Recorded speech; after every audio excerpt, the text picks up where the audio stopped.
Yo, yo, yo. What it do? What it do? All you beautiful lounge lizards. How's your day, Hunter? Pedro? That's all right, man. How was your day? Good, man. I don't know if everybody saw on the LinkedIn, but I am now officially a rain dog. Shout out to my homies in Chi-Town. All right, about to get down to business with them starting January 2nd. So your boy is back in business, and all you double brokers out there, I'm coming. I'm gonna get that two-piece real quick. But that's good, man. That's good. Congratulations, bro. Man, congratulations. I know you were dealing with a lot of companies, man, wasted your time with a lot of interviews with a lot of people. So you gotta love trying to find a job during the holidays.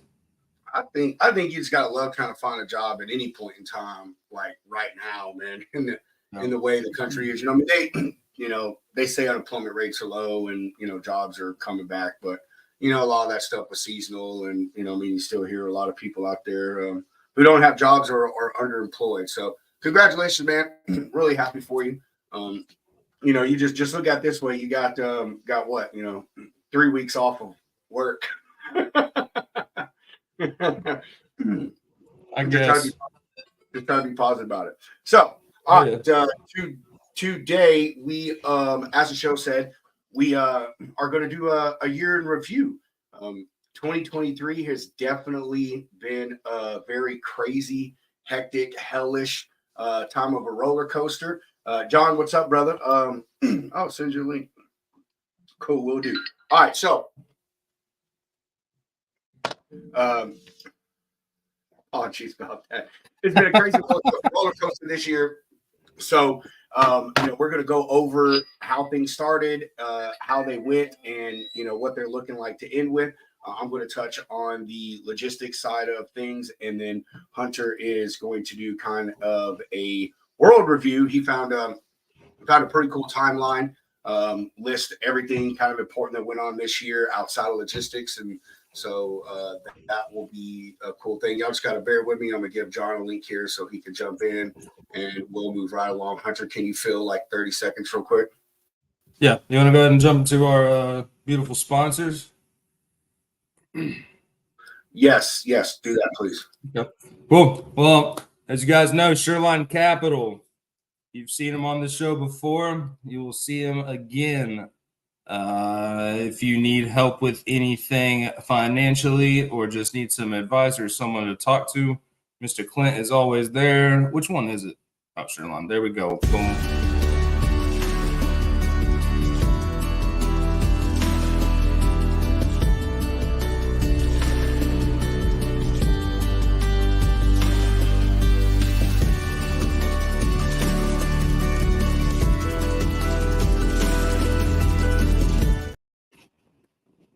Boom, boom. Beautiful, beautiful. And with factoring and all that, what better way to keep your bottom line in check than using AccuBid Pro? Mr. Jimmy Durden and his team are here to take care of y'all, as always. As long as they're a sponsor on the show, the first 30 days are free. I'm not sure if their program's up and running as of now. They had some technical difficulties, but if you have any questions, all the information is below. And boom. Don't be a victim of cheap freight anymore. Take back control. These are turbulent times for the transportation industry, with companies merging or even closing their doors. Whether you're going out on your own or leasing on with a new company, know your operating costs. Look out for you and bid better with AccuBid Pro. Boom, boom. 2 peas in the pod right there. I love that. I'm telling you, man, I agree, dude. I really do agree, man, that those two sponsors truly do complement themselves. So John Cantera will be jumping on here in a minute. We'll see what he's got to say. Probably nothing useful as always, but we're going to go ahead. We're going to move into to what our show is, and we're just going to. John, what's up, man? I pulled him off stage. Anyway, I'm going to run through these topics. I have quite a few, but I'm just trying to spend 2 or 3 minutes on each. Just make like one bullet point on it, and if y'all guys want to comment, go ahead and do that, and we'll address them as we can. But before we do that, we'll check in on old John. How's your day going, man? Man, every day's a holiday. Merry Christmas to y'all. Merry Christmas, brother. Good to have you on. Sorry Merry I missed you Christmas, last week. Oh, the wife came home earlier than I thought, and she had some stuff she needed me to take care of. So, hey, happy wife, happy life, right? So they say. I would John not said leave, I was going to. He said I was going to come out and play until Mom said you got to clean your bedroom first. Yeah. Well, it's that time of year. We all gotta knuckle down. The wife needs me to take care of stuff around the house, especially since I work at home. And thankfully things are finally starting to slow down for the year. Volume is down on the dispatching side, but boy, I got to tell you, fraud is up like a mother. I am staying busier than shit right now. I think I got 10 cases of double brokered loads where the carriers haven't been paid, and some of them are as old as 14 months. So this is it's been a fun few weeks. Dude, I Sounds believe like it. it. I'm obviously in your group on Facebook, so I see all the people and stuff to tag you with all that mess, and that's crazy. I'm actually going to talk about that here towards my little stuff here. So, like I said, without further ado, this will pretty much just be, I guess, a full news segment. So I'll present some screens, show y'all some stuff I'm talking about. We'll cover some things, and hope you guys enjoy our little diddly we put together here for the end of the year, because I will say, although this won't be our last show, tomorrow might very well be. Hunter and I haven't decided whether we'll be doing something next week, so we just wanted to go ahead and do this little year in review show just in case we decided that we wanted to chill and be gluttonous all week next week.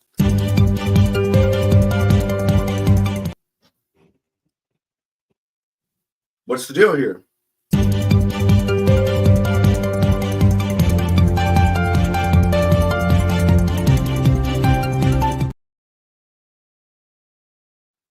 Wow, dude, is it lagging on your end? Man, I'm telling you, man, these computers are going to hell. you there? The solar flares are coming through. Oh, I thought it was just my laptop. I swear to God, my laptop must have a Dorito for a processor chip.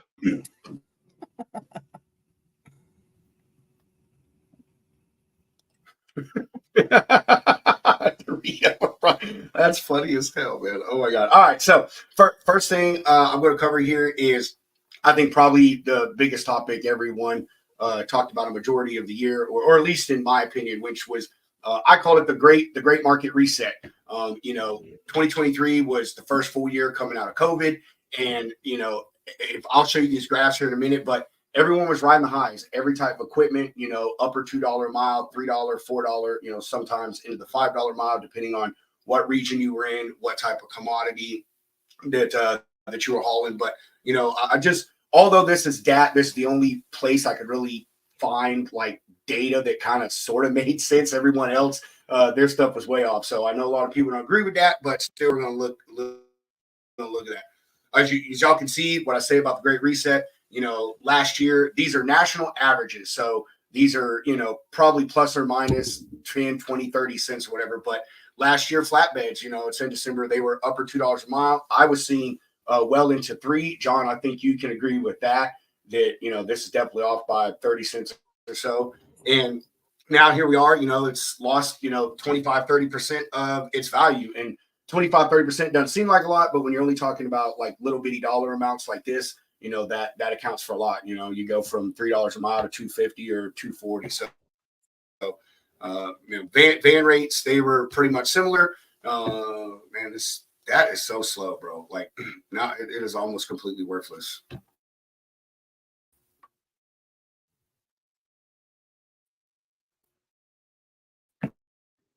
Come on, load up. No, whatever. I'm gonna move on. So There you go. The stat.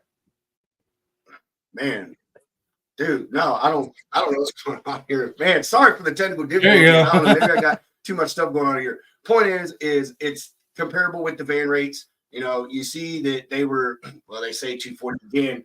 Again, this is, all right, I'm just closing that out. It's been a rough year. So man, let's just say it's been a rough year. dude, like I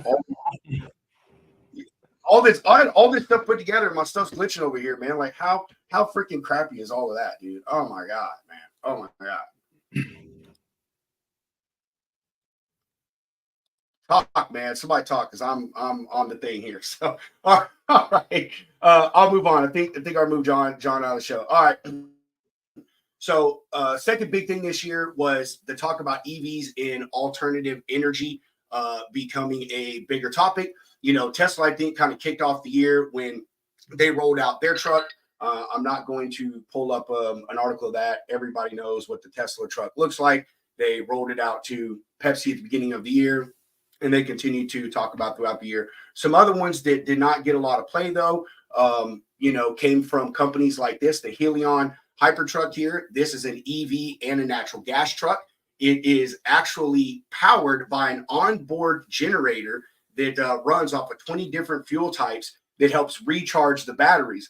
This is their solution to one of the major problems that people talk about with EVs, which is charging stations and being able to go long enough distances and have the time in between deliveries to stop and charge a truck. So I think this was a really good one here. Where's the next one? Hyundai. You're kidding me. You're telling me I seriously have to present each one of these. Dude, how crazy, how stupid is that? Golly, bro. That sucks, man. That so sucks. All right. Hyundai, it rolled out a, what in the Lord, dude? Come.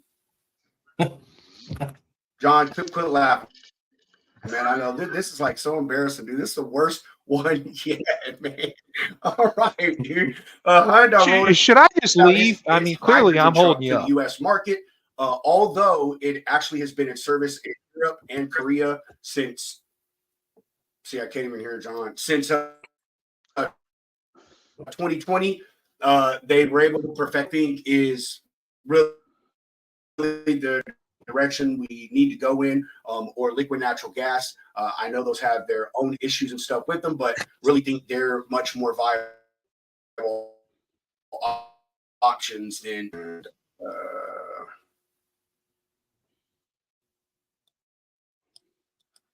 See, I thought this was about my Dude, network this thing is connection, just and I'm complete glad it's crap. not.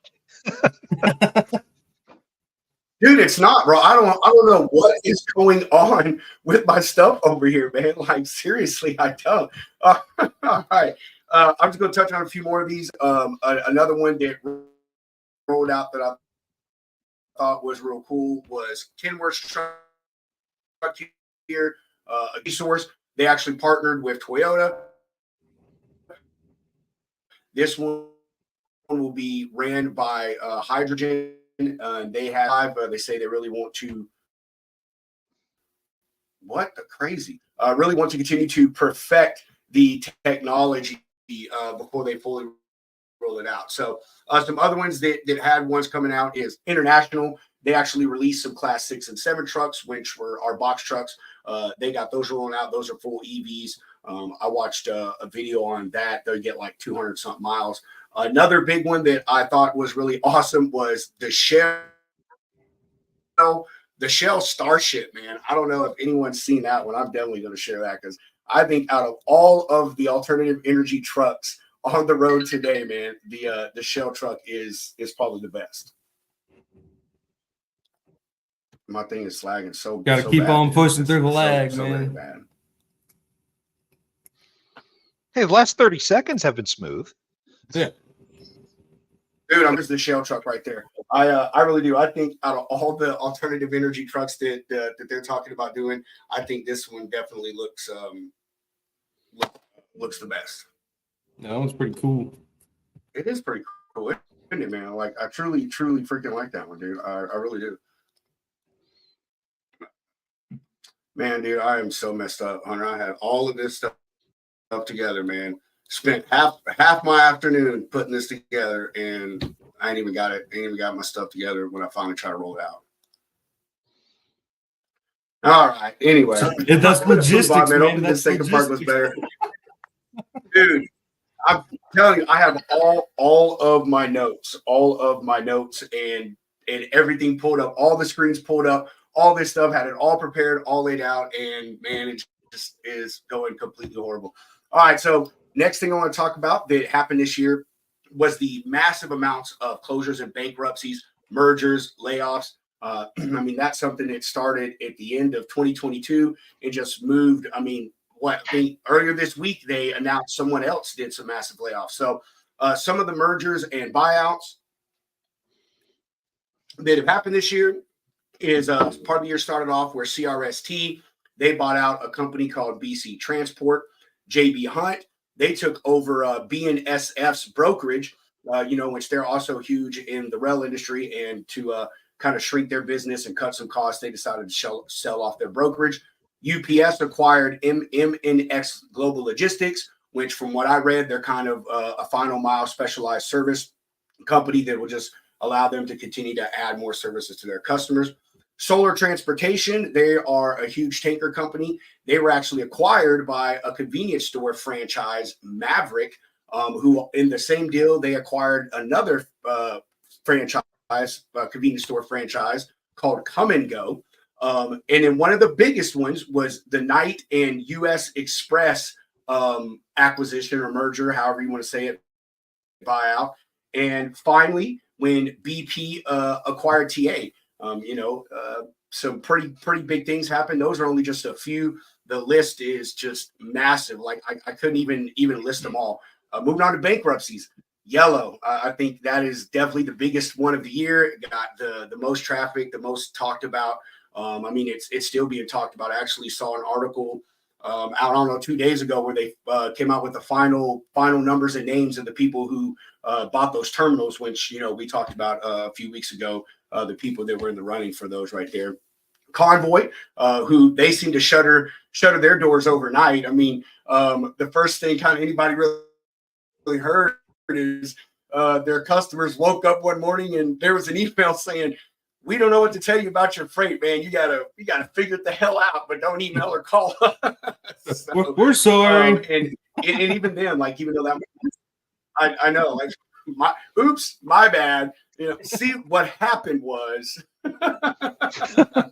that one, and that one, even though that one's more recent, it's still in the news. I think what Flexport was buying their technology, or is talking about buying their technology to utilize in on their platform and everything. TransPlus, who they owed more than 60 carriers money at the time of their closing. Again, there was another one that kind of just shut overnight. No reason has been given to what led to their closure, but the assumptions are like they are with many others. The market shift hurt them. They overextended during the high times, and when the low times came, they just couldn't sustain themselves. Surge Transportation, that one was hugely talked about this year. I mean, they were a company who in 2022 were $200 million in revenue, or 150, depending on where you get your information from. But they made about two-thirds of that in 2023, and that may not seem like a lot, but when you're talking, $200 million and cutting that in a third, that's a lot of people's salary. That's a lot of rent on buildings and bills and stuff that you can't pay. So, they ended up having to shut their doors. Meadowlark, that was actually one I was surprised about, man. I had saw the signs of that when I was helping a friend of mine as a carrier, and we had found a Meadowlark load. And dude, I called on it, and the broker told me about it, and then he goes, "I want to be transparent with you," and told me what's going on. He said, "Hey, we're having some banking issues, this, that, and the third. Like, your factoring company may not approve us, but we will quick pay you, no fee, immediately after we get the BOLs." And we ended up doing the load. I mean, I know who Meadowlark was, and even though I was like, I still had a good feeling. I think it was on like a $1,500 load, so it wasn't a big deal. So that happened, I think, maybe 2 months before they actually shut down. And again, like I said, part of their issue was banking. They had funding issues. A part of that had to do with the market downturn. They had lost a lot of revenue. They weren't being very profitable, which led to the banking, the funding issues, and all that sort of stuff. Their credit crashing, and just ultimately put them out of business. One that I didn't hear anything about, but I stumbled across, and I only listed because, man, like if you're going to shut down, you're trying to corrupt your business. This guy did it with style. So Slink, which apparently is a firm out of Texas, the founder embezzled $25 million for a G550 jet and a $5 million mansion in Texas.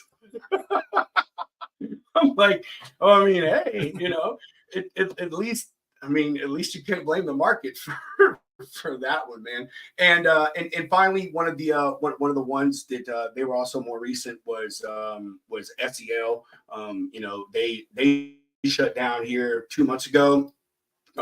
They once were valued or were pulling in about $65 million in revenue, and they had grown to 125 employees this year. And I mean, again, they're one of those ones that kind of seemingly shut down overnight.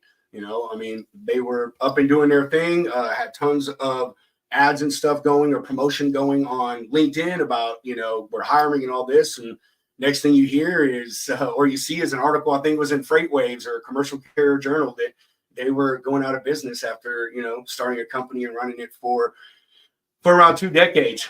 Layoffs, another part in this. Again, tons of people got laid off. I just kind of went through a list. Actually, I want to say that FreightWaves, where I pulled a lot of this information. They have incredible data on analytics for stuff like that. So I have to give some credit to them. Layoffs, Flexport, which ironically we just talked about. Here they are talking about buying Convoy stuff, but they laid off 20% or around 600 of their employees, over the course of this year. But they're going to someday that's not even. money to, they're not even. That was just the most recent one. That's not counting the beginning of the year. They laid off like a good 30-40% of their workforce. See,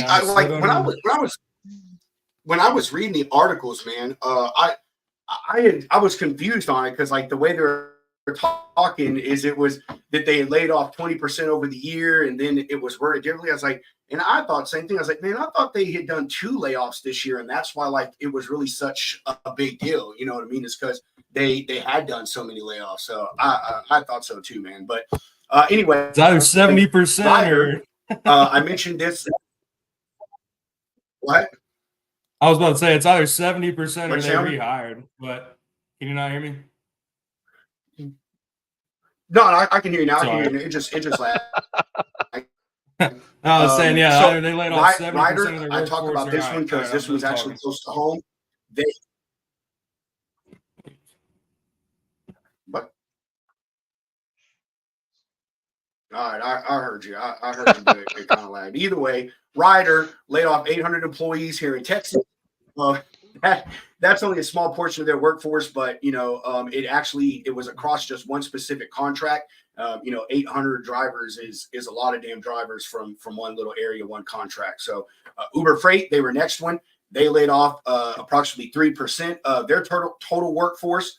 Flock Freight, they only laid off 45 people. Obviously, their business is listed, between 50 and 200 or whatever it is. So I don't know how much of their workforce it actually was. It could have been half for all I know. But Lipsy Logistics, they did some layoffs. There's no data on that. The numbers were undisclosed. Coyote, if I'm not mistaken, they've done 2 rounds of layoffs this year as well. Again, they haven't disclosed their numbers. And I put a lot of these bigger names in there because I want to bring to a point that, like, it's not just the small people suffering. Coyote, if I go back and re-find the article, I want to say they're like the top or one of the top 3 brokerages in America. Like, their valuation is well over $1 billion.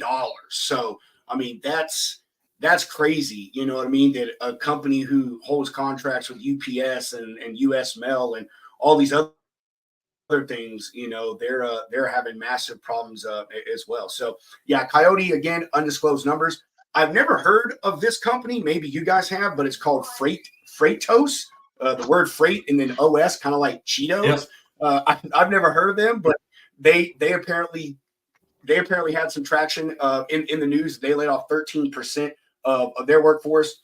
Finally, Knight Swift, that was also just recently in the news. Their revenue did not do very well this year. Their quarterly reports had come out, and they had lost a pretty considerable amount of revenue. I will say that that Knight Swift, they were very smart about it in a way. They did not affect none of their operational stuff as far as mechanics, their drivers. Didn't really try to touch the fleet managers, any of that stuff.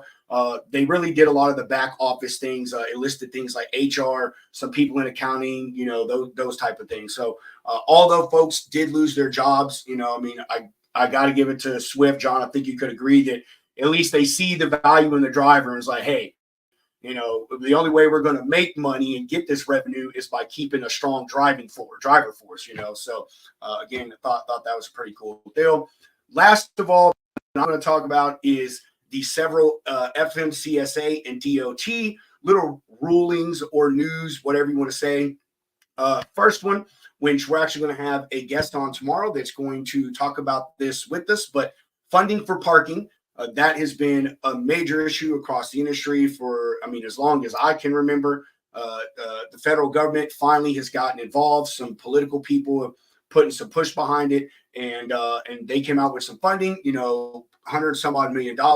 And this year they released the first 80 million of that. It was going to a couple of different places. I know Texas was one, Tennessee was another, but to build more rest areas and to expand parking at rest areas and build other parking facilities along certain stretches of highway. So that was a big one. One that didn't get a lot of traction, but was in this same group of funding was the human trafficking education and awareness.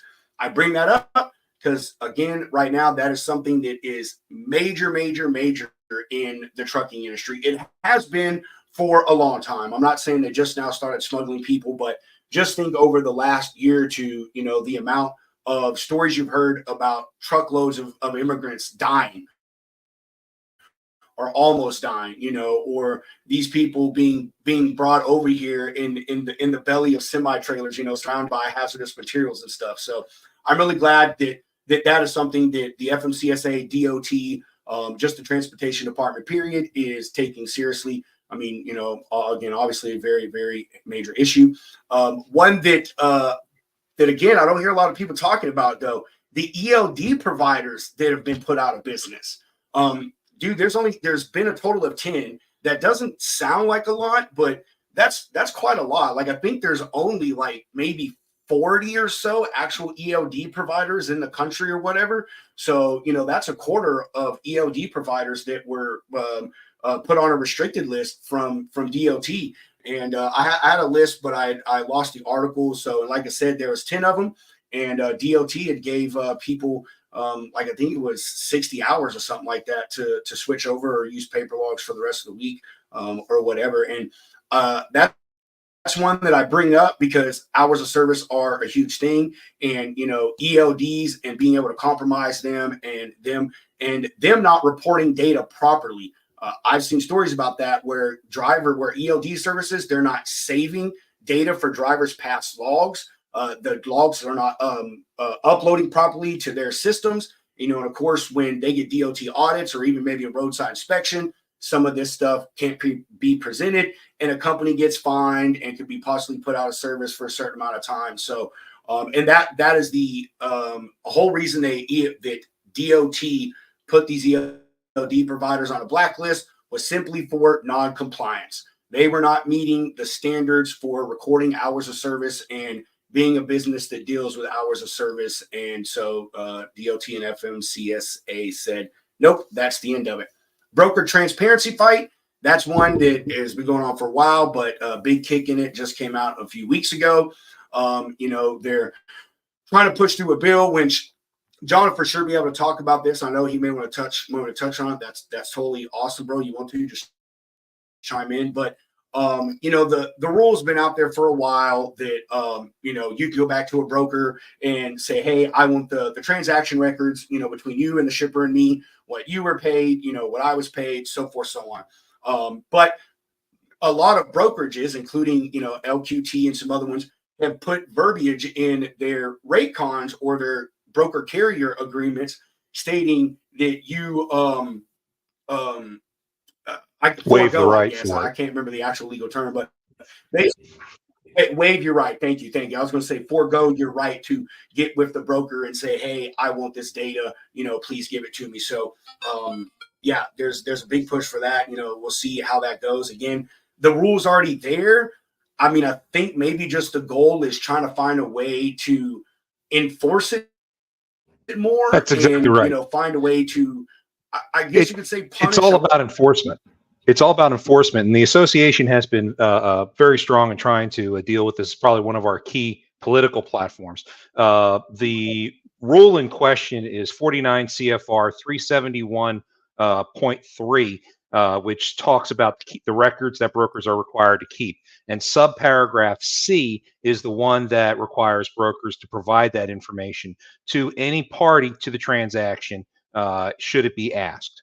So that is the specific law. It's referred to as the Broker Transparency Law, and it's been in place since the Motor Carrier Act of 1980. The problem is, as you pointed out, enforcement, and that's what was going on. FMCSA had been petitioned by multiple agencies to come up with an enforcement ruling, and they were planning to do so on September 30th of this year. And on September 29th, they came out and said that they were kicking the can down the road until October 31st of 2024. However, the association is claiming a huge victory in this regard. TQL, who still with you guys? There I am. TQL, who's been fighting this tooth and nail through TIA, was ordered by FMCSA to present documentation, and that went public, revealing that on that one specific load that went public, that they had a margin of 44% on that load. So that is a big win for the association. Now that precedent exists out there, and it is proof that FMCSA will enforce it. The question is, are there going to be any fines beside that? Yeah. So, I mean, I want to say, man, because I mean, it's someone who I really don't give a rat's ass about the transparency, except for the fact that my point all along has been, and actually, I'm gonna say this, that Jason Raybon said this today in a post, and man, like this should be like a logistic quote. Is he said, carriers don't give a shit if brokers lose money, so why should brokers give a shit if a carrier loses money?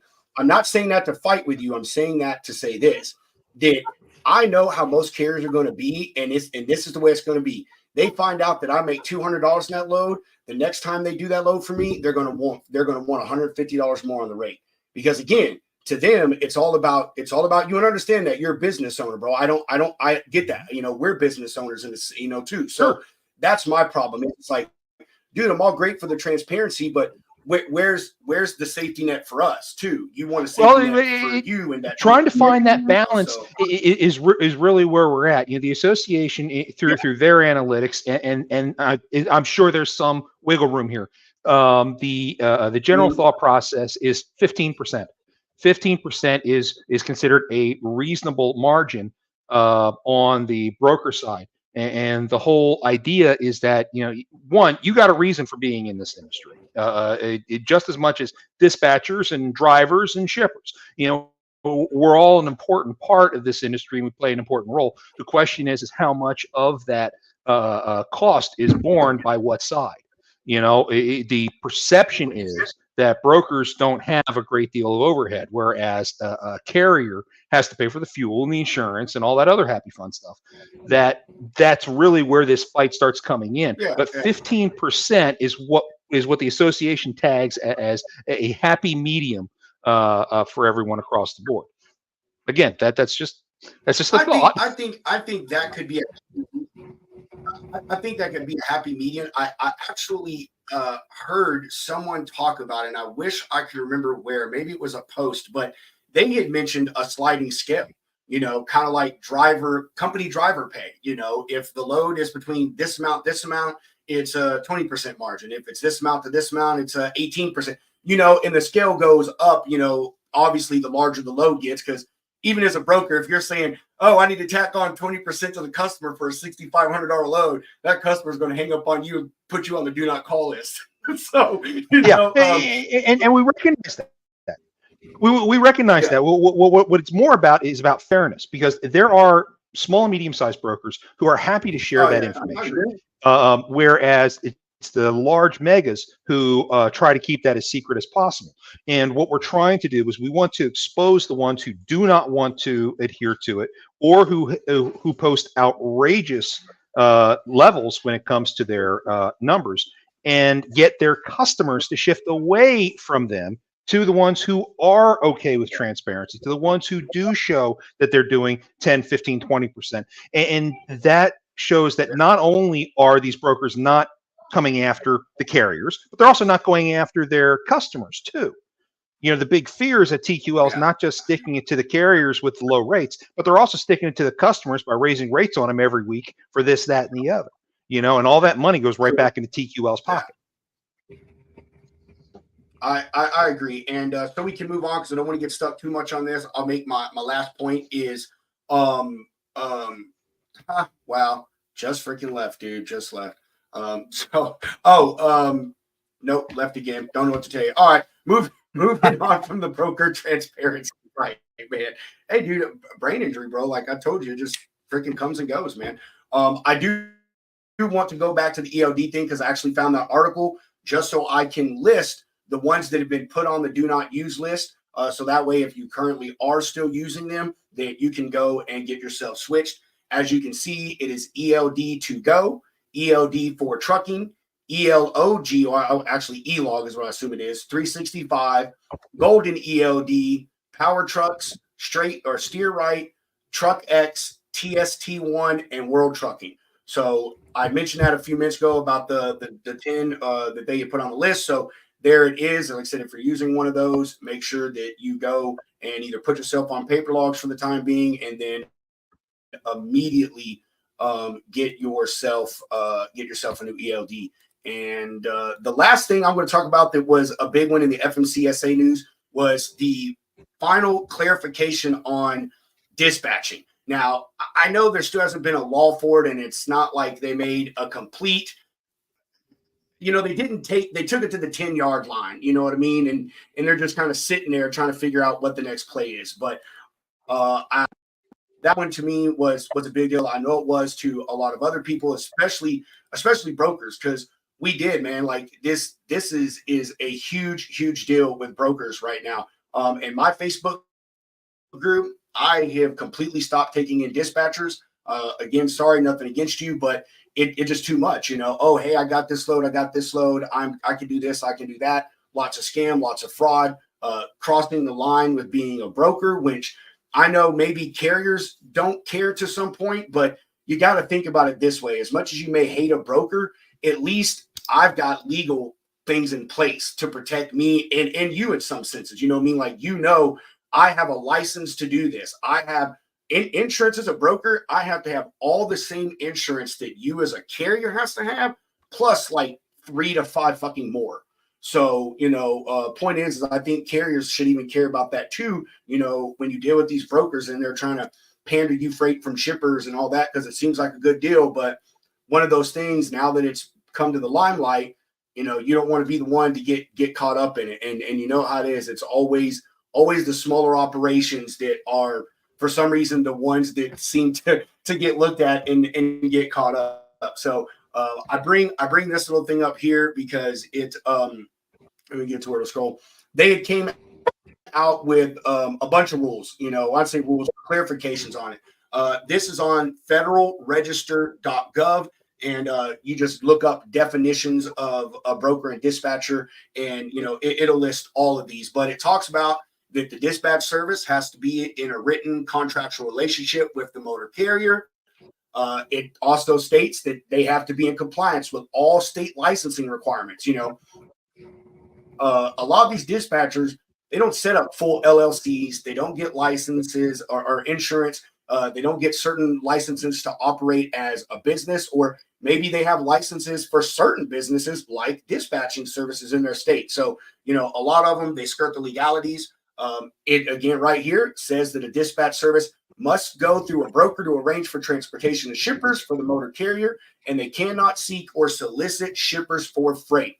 Again, that's one of those ones that I can also blame some shippers on, because I know shippers that they don't know the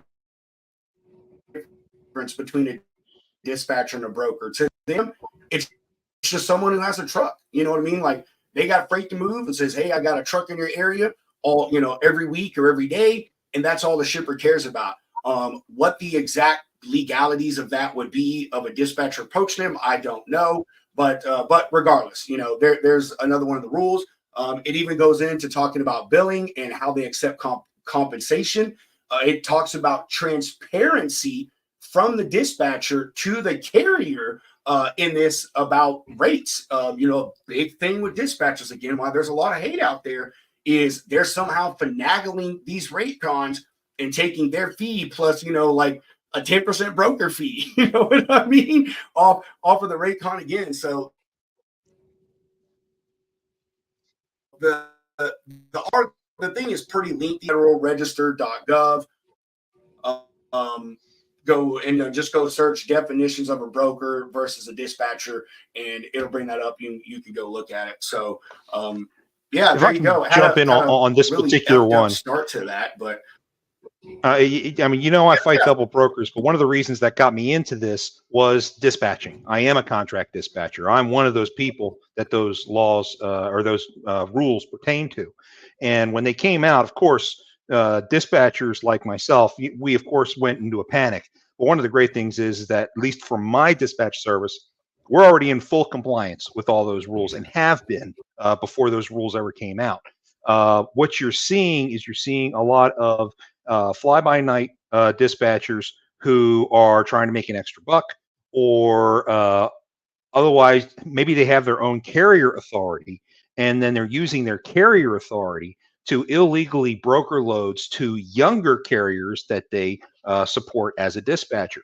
I've actually come across several cases of that, and we've been reporting these folks with the carrier authorities booking loads and then giving to other carriers as well. So this has been a huge issue. I never thought about that, John. Dude, now the rate con thing makes sense of how they could do it, because I was like, how the hell can a dispatcher like finagle a rate con because it goes to your bank account? Anyway, I never thought about it that way, man. They book it under their own carrier authority if they have one. They broker it under, or they book it under their carrier authority, and then they hand it off to another carrier authority. Either they generate a new rate confirmation, or there's no rate confirmation whatsoever that goes to the carrier. That's one of the reasons for the full transparency part of that rule. I know whenever I get a load for one of my carriers, when I sign the rate confirmation on behalf of my carrier, I send a copy, one to the carrier as well as to the broker at the same time, so everyone's fully aware of what's going on. Again, it's all about that transparency. You know, I get paid a percentage, and I need to be able to do my best to maximize my revenue.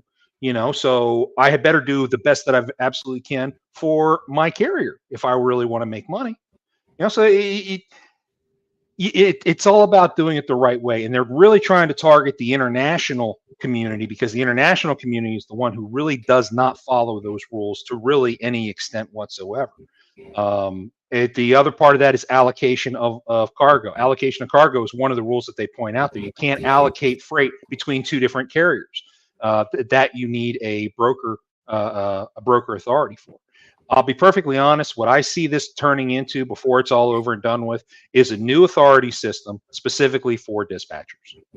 If not that, at least the requirement to have a DOT number and to have some kind of DOT oversight over the dispatching, the entire dispatching I agree. world. I agree with you, man. I agree, but they're just going to have to draw that hard line. Even if they have to have an authority, they're like, look, you can't you can't broker freight. Like if you want to do that, go get a damn freight broker license, whatever. So I'm about to give 100 a stage. I'm gonna just recap real quick. The great market reset. We saw a lot of lanes fall up to $1 a mile. A lot of things are well below $2 a mile. I will say that a lot of them are coming back up. People are talking first quarter or by latest first half of 2024. We should be back to 2019, 2021 rates, a median average in there. So mid twos, up into the $3 a mile range is what they're talking about. Fuel prices, that was one I didn't touch on. Fuel was a big one at the beginning of the year. National average was well into the $5 range. Right now, if you go on to the federal government site that does it weekly, gas is actually down national average 74 cents from this time last year. So we talked about, John touched on expenses, fuel being a big one. I think that's a win for carriers. I mean, if you guys don't chunk a 74 cent, per gallon drop in price, a win, I don't know what to tell you, unless you're over there on the West Coast or the Northeast where the prices are still ridiculous. EVs, alternative That's energy a 10 stuff. cent a mile. That's a 10 cent a mile reduction in your per mile cost. That's great win. No, yeah.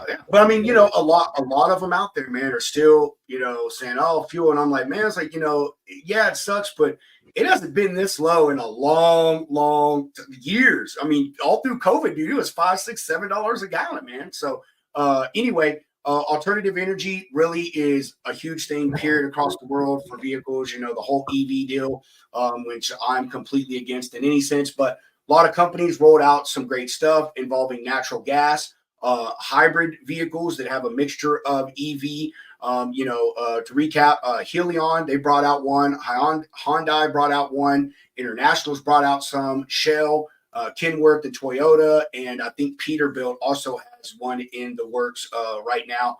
Another one I just thought about was autonomous vehicles, but I mean, I don't know. That one is still in the infancy, and really all you can do is talk shit about that stuff, man. Like there's really literally nothing else to talk about on autonomous vehicles except for how crappy of an idea that it has become. We'll just bully those companies until they go away. Dude, I saw freaking nerds. I saw a video. Actually, it's in my group. I guess one of these autonomous trucks, dude, hit somebody crossing the road. It was like a certain condition. It wasn't daylight or nothing, but the sensors didn't catch him, man, and they hit this person. Dude, and there's a driver. He talks about how when they get coated with snow and ice, the system shuts down. When there's snow and ice built up on the road and it can't read the lanes, the system shuts down. So yeah, dude, a lot of that. I mean, it could be something as simple as a bird shit or something, on Yeah. one of those sensors, or just like slush kicking up. If it's blocking that, it's not going to pick up. Like, yeah. And unless they get little tiny windshield wipers for them, little. Yeah, right. You're right on all the sensors. Well, like they used to put on Mercedes and Volvo headlights. Remember those? Oh, that's good shit. Okay. All the closures, bankruptcies, mergers, and layoffs. I didn't do a final tally, but I must say, if we had to do a total count on all of the money that was wrapped up in bankruptcies and closures, definitely in the billions and billions of dollars. I mean, you had major companies go out of business, major companies merge, ton of companies do layoffs. We listed them all earlier in the show. And again, all the FMCSA and DOT rulings, or talks that they've started really touching on the double broker fraud, the parking issue, human trafficking, ELD compliance. I will say, I'm really hoping that even if this presidential candidate doesn't get elected, that he makes enough stir with his trucking campaign that he, I think, already had today or yesterday at the Iowa 80 about the hours of service. I really think that the whole hours of service thing needs to be approached again. Like it really does. I do not think ELDs are the answer. I think it is the completely wrong answer, or at least not in the current format that they're in. But point is FMCSA is taking serious people or providers that are not being in compliance with the hours of service rule and putting them out of business. The broker transparency fight, that's a big one that's gained a lot more traffic with the whole TQL thing that went down, the dispatcher clarification. And another one I didn't talk on was the double broker deal. I know they talked about it, but I mean, what was their solution? They put out a hotline, big whippity woo, you know what I mean? So, but at least those things are gaining ground, gaining traction, and hopefully we'll really start to see something happen on those in 2024 or maybe 2025. Because next year is really an election year, you know what I mean? So I don't think anyone's really going to be trying to push a lot of that through. So I think 2025 will really, once we get new people in and everybody start trying to make their mark, I think we'll really start seeing some changes. So Hunter, sorry, dude, I took up so much of it. I had a really rough start, obviously, and my stuff completely crashed down. You guys got to witness one of the first technological shows of the lounge here without us even trying. Hey, if you notice that the show's better now, we troubleshooted everything. All right, I've been back here working on the servers. and it had to be the year in review show. You know what I mean? Like one that's supposed to be perfect and flawless. And oh my god, man! Like, what a shit show, man. John, do you want to touch on anything that you found important that we didn't touch on in the year? With in the industry. I think you've hit the big ones right there. I've already kind of told you what the association's really after, between the double brokering, the broker transparency, and the dispatcher rules that have gone out. Those have been big. I know our corporate collections group is doing a great deal on the failed brokers that are out there. We're still tallying the damage from folks like Conway and whatnot. They're reaching out to our corporate collections division to try to get paid still. It's been a mess. And I really think the big part of it are the technological brokers. Those are the ones that I think have really taken the biggest hit over the course of the year. And those are the ones that I'm really watching over the course of the next 6 months that may have problems in the future. Uber Freight being one of them. I see them having some serious problems. You've mentioned Flock. I see Flock having problems over the next 6 months as well. In fact, we've got a running pool as to who's next. My money's on Flock, but that's neither here nor there. Yeah, but you see, Uber Freight turn into the agency programs now, which I don't know how that's going to turn out for them. But did they really? Yeah. Well, I've seen job postings for it. That's what a lot of cats been doing, man. Like all these major layoffs, they just bring on agents. Cost them nothing. They just give you, whatever tools you need, and you're still booking and paying them on the back end. But yeah, at this point, it's a reduction in infrastructure. So I mean, yes, that does help in savings, but you still have the overarching problem with the economy and the reduced amount of freight that's been available through the course of the year. We're seeing it come up. You're absolutely right. I mean, it's like I expected this week to be completely and utterly dead in terms of volume, and the few carriers that I had running this week, we actually did extremely well. I handle mostly box trucks and hot shots. So if I'm getting $2 a mile, I'm having a great day. And we've been averaging over $2 a mile on most of what we've been doing this week. So I'm very happy. I love box truck loads. Yeah, that's the best. Dude, I get requests all the time for people who need dispatchers for box trucks. I don't take them anymore. I'm kind of full up. But you have to have experience in the box truck industry to dispatch them. It's so hard. That's why, bro. Is because like a lot of these box truck drivers. I mean, I hate to say it, they weren't people that really were keen to the way the industry works and how the freight volume works for that stuff. And it really is hard to find them freight sometimes. Just like hot shots, man. It really is a very niche deal in this industry. However, I love box truck freight, man. I just booked a box truck load. It's 191 miles straight through. Pick up in the morning. They got to drop the thing by like 1 or 2 o'clock. I give them $700. Like that's what dude wanted. Beautiful. The lady wanted. I'm usually getting $650 on something like that. Dude, she was in Shreveport, and she said, "Hey, I live in southern Mississippi. I think Biloxi." And she was like, "I was going to deadhead, but I had it posted at $650."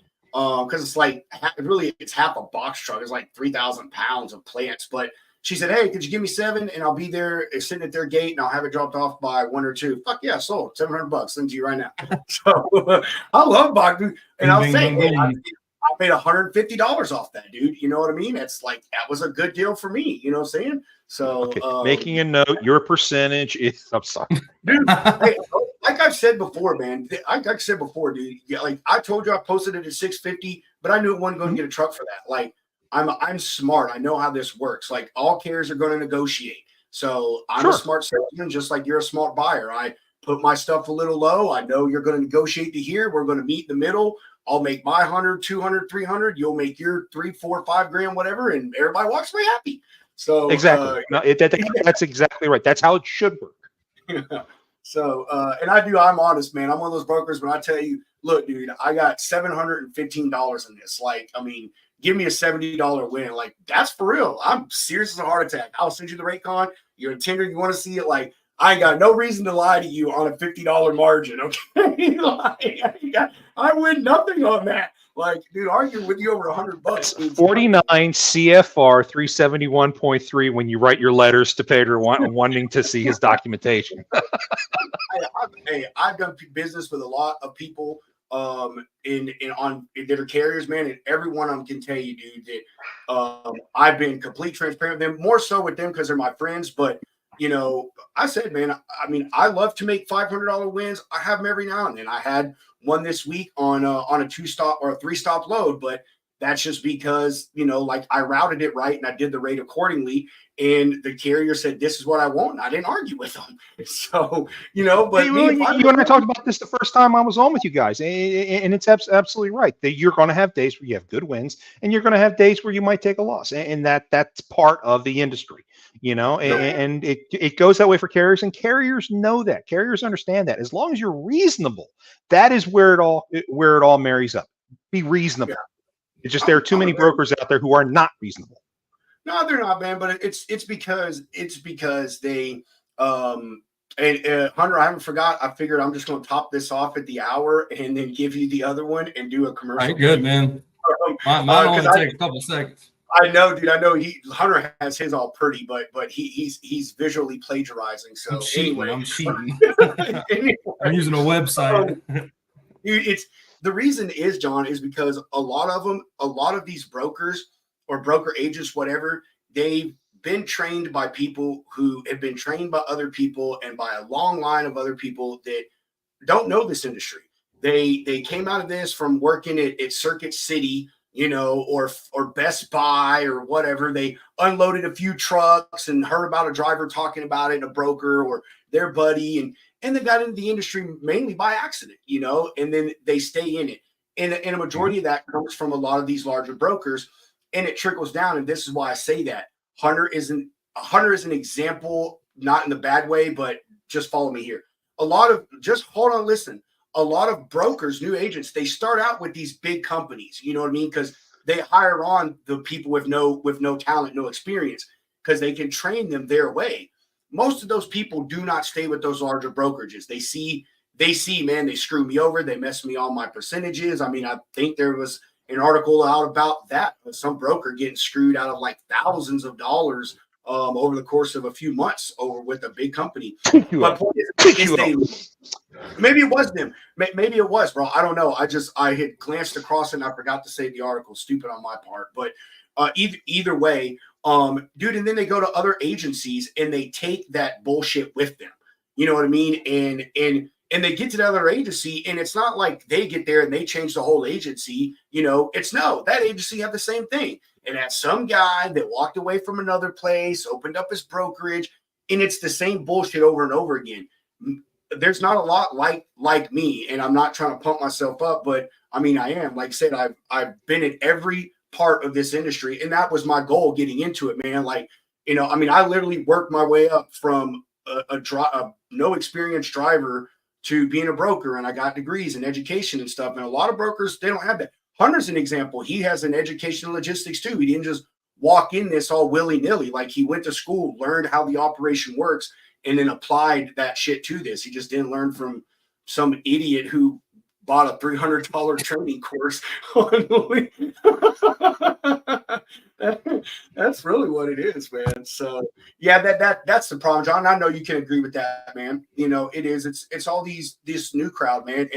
And the LaRon actually is what, like, he gave me this mentality right here is brokers used to be the liaison for carriers. You know what I mean? They were the ones that carriers depended on to say, you know, kind of like dispatchers, find me a load and get me paid good, because I'm on the road. I can't do it. Like, I depend on you. And the brokers would. They found the carrier load. And from what I understood, brokers actually got a shit ton more percentage, but that's because drivers made a ton back in like the 80s and 90s and stuff like that with rates.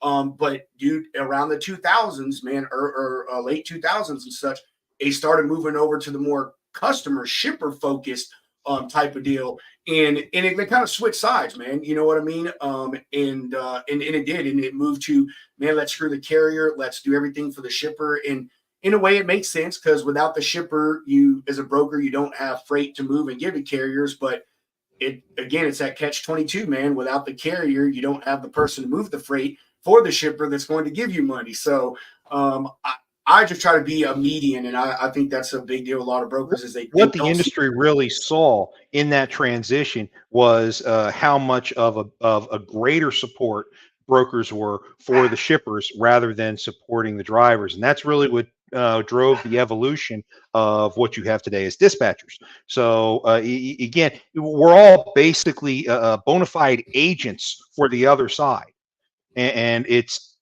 me as a dispatcher and you as a broker wheeling and dealing so that the shipper is spending as little money as they can and the carrier is making as much money as they can. You know, it actually works out really well, because these guys don't know how to do it. The driver doesn't know how to do it. The shipper doesn't know how to do it. We're the only ones who understand the industry. I agree. And before we move on, I gotta do a quick sponsor break. Y'all see AccuBid Pro, y'all know who they are. They've been with us forever. Owner operators, lease operators, you can't be profitable if you don't know your cost per mile. John and I've kind of touched on this throughout the talk tonight, with talking about revenue and mileage, rate per mile. So if you're going to make money the right way, make sure your business is in it for the long term. You need something like AccuBid Pro. App is in the Apple and the Google Play Store. Don't be a victim of cheap freight anymore. Take back control. These are turbulent times for the transportation industry, with companies merging or even closing their doors. Whether you're going out on your own or leasing on with a new company, know your operating costs. Look out for you and bid better with AccuBid Pro. Ooh, and to go along with that, we've got a really great pairing this month. AccuBid, as Hunter and I have said, they're going to help you learn how to make that money, stack those dollar bills, but you're going to have somebody to help you get those invoices paid, so you don't have to wait for net 30, net 60 terms. And who's going to take care of you better than anybody? It's going to be Clint and his team over at Shoreline. Clint was on the show last week when we rolled him out as a sponsor. He had some incredible things to say. He's got 2 decades in the banking industry, so he understands the way money and finance and banking and funding works. Truly will be an incredible asset in any carrier or broker's arsenal.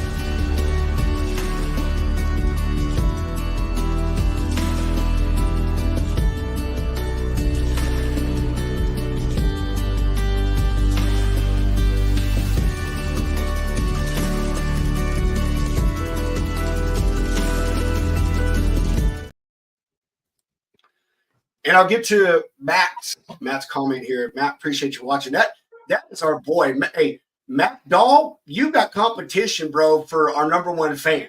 Like, He does. Matt Clark be showing that love, man, for real. Be showing that mad love. We appreciate it, but that's why he got the coffee mug. But he's talking to you, John.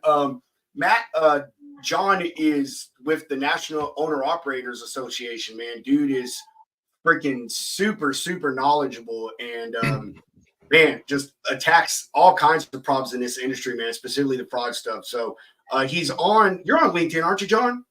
I am. Absolutely. He's on LinkedIn and Facebook. Matt, go look him up. I mean, there's his name at the bottom. And does NOAA have a LinkedIn site too? Yes, they do. They do have a page out there. Just look us up, National Owner Operator Association. You can also look for our president, Michael. I can't believe I'm actually blanking on his name. Boston, right? Is it Boston? Yeah, Boston. Thank you, Michael Boston, and he can he'll get you linked to it as well. But But thank you very much for the shout out, Matt. Really do appreciate it.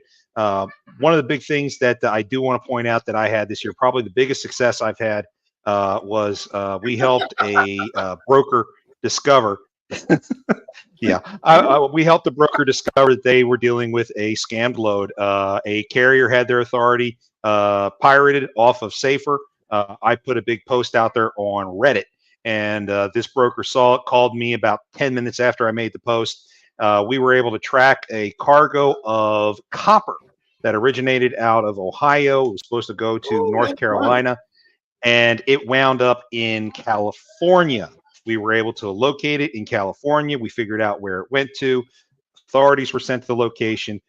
Security cameras near the site found the truck that the cargo was loaded onto an hour after it was delivered, and we were able to trace the cargo to a scrap yard in Southern California where the cargo was recovered by the authorities, and the broker then was able to get it and get it out back to North Carolina where it belongs. That's $300,000 worth of freight there, folks.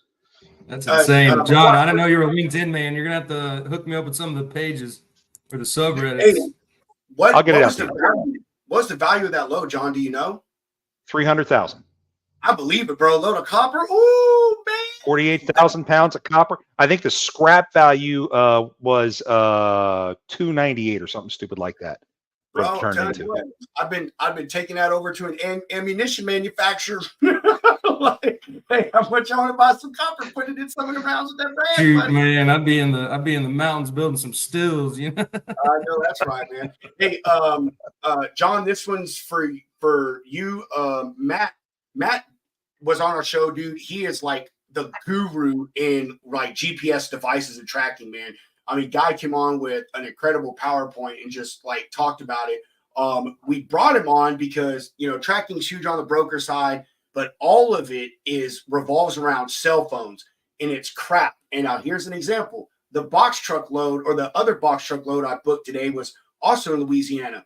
Driver on Macro Point showed he was an hour and 47 minutes away, when an hour before that, it showed that he was 2 hours and 20 minutes away. And so, like, we're like, dude, like, what's up? This place is going to go to lunch. You're not going to get loaded till like 2 o'clock. And we call him, and like, he's like, I'm pulling in the facility right now. And I'm like, dude, this thing is showing you like 100 and something miles away, man. So, but we had Matt on because, you know, obviously real-time GPS, you know, he's like, man, this is where the value is. You know, yeah, it could be a little bit more expensive, but, you know, for the drivers, for shippers, for everybody, I mean, you want real complete transparency on your freight, on your trucks. Like, you know, that's really where you need to go. So, John, I'll let you kind of in the little piece that he showed us too, his little tracker, man, dude, it's like smaller than a cell phone. It's like maybe the size of this remote, just a little bit thicker. But you know, hell, 20 years ago when I was in the military, we had GPS trackers of that size. So, I mean, no, it makes sense to have things like that in trucks. We do recommend to our members that they should have such devices in their trucks. However, you know, my primary job is dealing with issues while the cargo is in motion or after it's been delivered. So I don't necessarily get into dealing with the GPSs and tracking things that way. It's usually more coordinating recovery efforts or dealing with the double broker issues themselves. But I would like to get involved in that, but not at this point. Just about to say, man, you gotta, Matt, make sure you get with him, dude. I mean, you know, something down the road. Matt talks, you know, puts out a lot of some stuff on it about it on his LinkedIn. Jesus Lord, brain work. Big words. Words are hard. Dude, he does a lot of stuff. He is so knowledgeable in it, man. Been doing it forever. And man, I gotta tell his Jiffy story because it is still one of the funniest things I've ever heard. I don't know if you watched the episode, but Matt was telling us stories about the from tracking, you know, things that loads went missing or they're trying to find a load and they went through the tracking. Well, he had a load of Jiffy where they had stuck a tracker in one of the bottles and put it in the box. And this load went to like some guy's house. It went to a strip club and then like somewhere else. And that they're like, man, this damn load of Jiffy is just going on an adventure, dude. He had so many. Yeah, I will be reaching out, Matt. Absolutely. Lauren, I think Hunter already put it on here, but thank God it's Thursday. I know, man. It's honestly, it's thank God it's week before Christmas in a way, because man, like people are just like chilling, man, just completely hanging out, man. You're actually this is one of the few times in logistics that you gotta sometimes make up shit to do like around Christmas. And dude, it is, bro. It is, man. I know you're still busy with some freight, but y'all gotta admit, man, there's some times during these 2 weeks where you're like, man, I gotta think of something to do to be productive here, man. So yeah, Hunter, do you want to take us into the final stretch and do your little world I say your little, do your world review? Sure, man. It's a small world after all, don't you know? I know. Let's hope the technical difficulties do not persist. Okay. Well, yeah. So I don't know who that guy is, but yeah. 2023 has been a insanely crazy year so far. We're still dealing with stuff today with the Red Sea, yada yada. You know, steamship lines getting attacked by missiles. But it's just starting there. But so to cap the year off, January 5th, Pope Benedict the 15th, RIP, was laid to rest on January 5th. Unfortunately, Father Freight was not selected as the next, guy there. But, I'm sure Pope Francis will do his job and keep on trucking there. January 24th, if y'all have not heard about this before, it's kind of terrifying, and I think they could have came up with a better name, but the Doomsday Clock has been pushed to 90 minutes to midnight, which, if y'all don't know what that means, that's essentially the clock that says, all right, we're this far away from a just absolute nuclear holocaust. The last time it's been raised this high was post World War II, after America obviously took care of business, but with the Soviet Union getting a hold of the technology, everybody's put on raise. But here with the recent, I say recent, it's crazy that's been going on this long, but with Ukraine and Russia at war, we're staying on top of that. So going from there, we had some good news. As a Dolphins fan, Tom Brady finally retired for the second time. My entire childhood was ruined by this man's glory. Not a hater. He is one of the greatest ever to do it, but happy to see him sit on his couch, He thwarted Philadelphia on once. We're just glad we beat him the second time. Oh, gosh. The brotherly shove is not fair, man. That tore my heart out when y'all played the Dolphins. But so, yeah, Tom Brady retired. Huge earthquakes. I cannot pronounce this. If either of you fellas want to give it a whack, yeah, I'm not even going to try and say that. Words are too hard for me today, bro. Mm-mm. Yeah, but yeah, terrible things. Turkey and Syria got hit real hard. Had about 500,000 casualties. Going from there, LeBron said there's some bad things going on in this world. So he decided to take over Kareem Abdul-Jabbar's all-time scoring record in the NBA. Passed 38,387 points, which is can you believe how long it took to break that record, bro? Like, I mean, dude, what Kareem stopped playing in the late 70s, maybe early 80s? Like, dude, that is a long time to hold a record. And the only other person I think I could compare him to would be Nolan Ryan. That guy's got records that have like 3 decades, man, that like no one is like came close to, dude. So that's crazy, man, for someone to hold a record that long. And we all should have known that LeBron was going to be the one that broke it. I'm excited to see who breaks the next home run record, because or just bring back steroids to baseball, make it a little more fun. They're not hurting anybody. Hunter said it's not as interesting if everybody's not juiced up. Oh, dude, no, it's just like the Olympics. I think they should put one normal person in the Olympics for each event just to really show what's going on. But yeah, so congrats on LeBron. I don't know who this guy is. If you're an artsy person, I guess he had a huge exhibit. World news to me, though. But in March, the Antichrist, as Pedro calls her, the name we shall not speak, went on her worldwide Eras tour, which if you're one of those that paid $800 to stare at the back of this woman's head, which I have seen videos of for some nosebleeds, congrats. I mean, she is doing things, but going back to one of our earlier shows, she took care of each and every single one of her truck drivers in her fleet. I think paid out $100,000 to each driver, which is pretty badass, but I guess. I'm telling you, bro, I mean, I'm not like saying it in a crazy serious way, but like in a way, I think she's the Antichrist. Like that lady has too much popularity, power, and now money. And I don't know, dude, her following, it's like a cult. I mean, like, dude, have you seen the shit these people do to people that talk crap about T-Swift? Man, bro. Oh, yeah, dude. And now she's infiltrating the NFL. Thank God she's dating a chief and nobody else. Watch. Next Patrick Mahomes.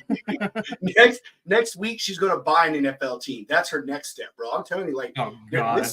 This woman has. I don't think we should be married to Kelsey. She'll own his team, bro. I mean, dude, I did hear that she asked her father's permission to marry that woman. So that's going to be the watch out. That's all I'm saying. Y'all don't understand what this is. Look, dude, she is run out of boyfriends to sing about. And so she needs a new one. And this is research for her next album. Mm-hmm. All of her next album is going to be songs about this guy. Yeah, so shortly after, wouldn't you know it, Mr. Trump was charged as first time in American history. A U.S. president was charged with the crime. I still want one of his mugshot T-shirts. So any of the lounge lizards out there that want to shoot one my way, I'm an XL. But yeah, going from there, kind of relating back to the doomsday clock. So Finland becomes the 31st member to join NATO. Great stuff there. North Atlantic Treaty Organization. So pretty much just like keeping Russia and all them cats in check, you know, making sure that none of our NATO is America and the 30 other countries we financially support. That's what NATO is. Yeah. So welcome to the team, Finland. So SpaceX, I don't care what y'all say. I think Elon Musk is the funniest, smartest dude on planet Earth. Like, look at the date. 420 launches his big rocket out there, says fuck it, blows up, doesn't care, keeps on pushing. So that's when SpaceX, takes off for the first time, does explode. Nobody on there though, but very cutting edge stuff. He was technically the first freight first space freight broker. Yeah. Delivered stuff to the International Space Station. Pretty neato. You got people like Jeff Bezos, and who's the dude that owns Virgin. They're just getting up there and floating around a little bit. No, this man's going to space. So let that sink in. I want to update my T-Swift conspiracy. Okay, she is the Antichrist, and Elon is going to be her spouse. Like those two together, they're going to take over the world, bro. I am predicting it right now. 30 years from now, we're going to live in this like crazy freaking surreal utopia deal, man, with T-Swift and Elon as the king and queen, man. That would be the day. He'd get her into shape real quick. He would stop making that music. he would just add her to his child support payments. But yeah, so April 25th, Harry Belafonte. I'm a little too young. I don't know who this guy is, but American singer, actor, producer, and civil rights activist. Was inducted into the Hall of Fame. So that's cool on his part. So coming into May, India, they've been out there humping like rabbits. They are now the top populace in the entire world.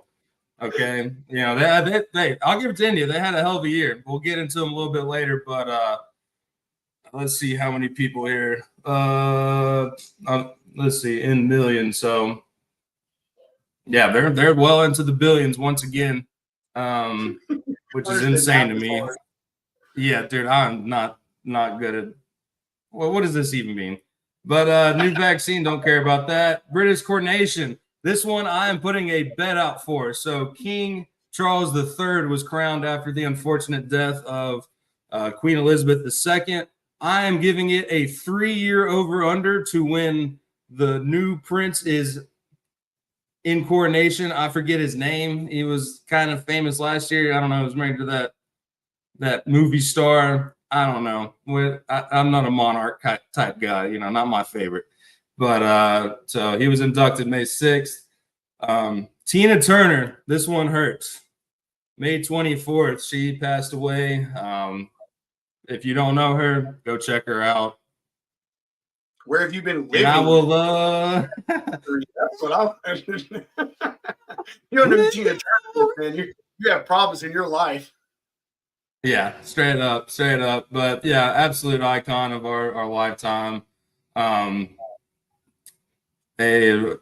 Cormac McCarthy. I don't really read books, but known for his dark novels, Rural America, South and Southwest. The Titanic submersible built in a backyard controlled by a off-market Xbox controller is exploded.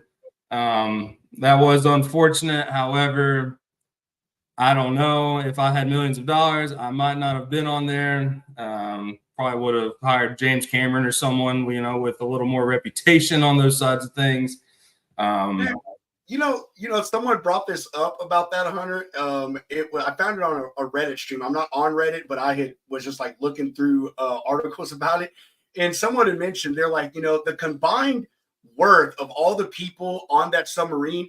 You'd have thought that they could have talked some government into renting an actual submarine to go look at the Titanic. And I was like, that's a pretty damn good point. Like, I bet there was a lot of other options besides this one. I'm just saying, yeah, whoever the sales guy was for that tour was doing good until he was doing not so good. So he should be a freight broker. I don't think there is a military submarine that can get that deep. I think that's the big issue. It's down there. Yeah. I mean, but just the fact that it was literally built in a backyard and controlled by a Xbox controller, that blows me away. I mean, come on, you're getting that much money. Put a little more into it. But crazy deal. So yeah, so we have the Barbenheimer that has swept the nation. I never watched Barbie. I tried to watch Oppenheimer. I am not that smart, so I need to read some science books beforehand. But yeah, so that struck the nation. And then my boy Elon. How can you come up with a male Barbie? It technically would have to be an Oppenheimer Ken. Was it an Oppenheimer Ken? No. It was like the only 2 movies that were in theaters. Movies released. Dude, the way I read it is Barbie released an Oppenheimer version. I'm like, I got to see this one, bro. Yeah. Because I need to see that collaboration. It's blurry. That would be funny though. I mean, that's a good idea. Bring that to Hollywood. I did not see the comma there. So coming back to Elon, and this is a big win, I guess, for a lot of the freight brokers out there now that are big time Twitter guys, but now X. Elon Musk officially takes over, walks in to the Twitter headquarters, if y'all didn't see, with an actual sink and put it on the front desk. And they're like, "What's that for?" And he said, "Just let it sink in what's happening." He is something else, bro. That guy is. Oh yeah. Oh, dude, I love him, man. And it's like I don't know if y'all saw, but he had that. He was at some press conference the other day, and they were talking about people suing him for advertising. Or like I think it was like the owner of Disney or something. Yeah. And he was growling, "What do I tell him? You can go fuck the fuck up." Like, yeah, don't advertise on my stuff. Oh man, money, like take it, and shove it up your ass, man. I'll give you some room. I like that guy. Like I do. He's got stuff I don't like, but like his just bluntness and I have no fucks left to give is just like the thing that makes him so awesome. Just really I mean, he's an absolute savior of our day, man. Like he will go down in history, but Dude, yeah, a wild card. I hate. I mean, I don't say I hate, and this may be a stretch to some people, but I honestly believe this. He is going to go down as the Albert Einstein of our generation.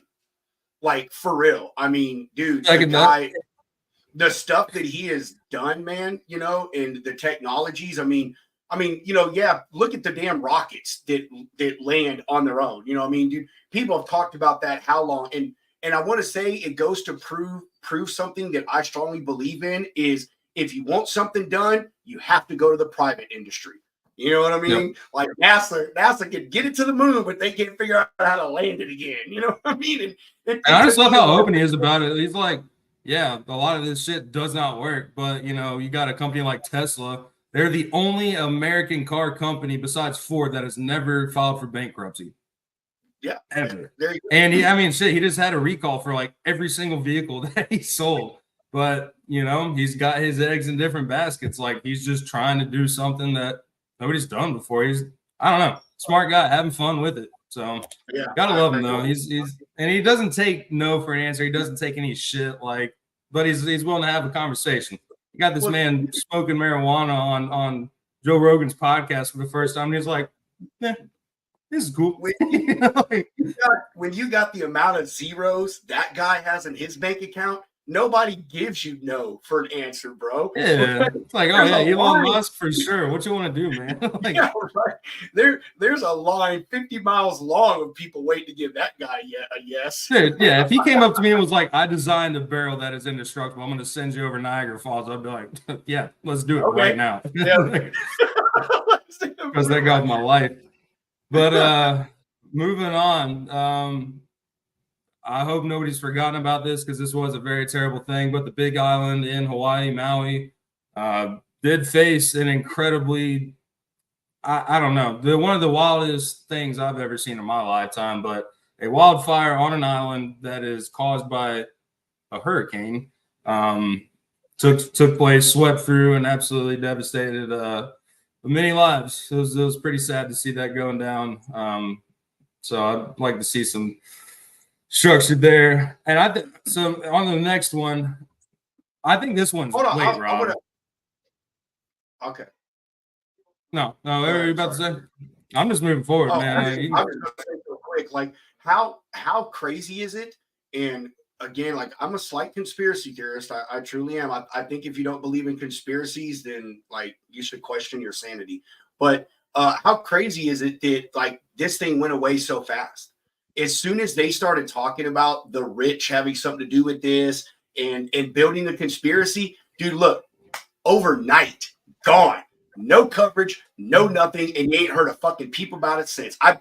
As they used to say back in the day, John, I know you know this, but that is now below the fold news.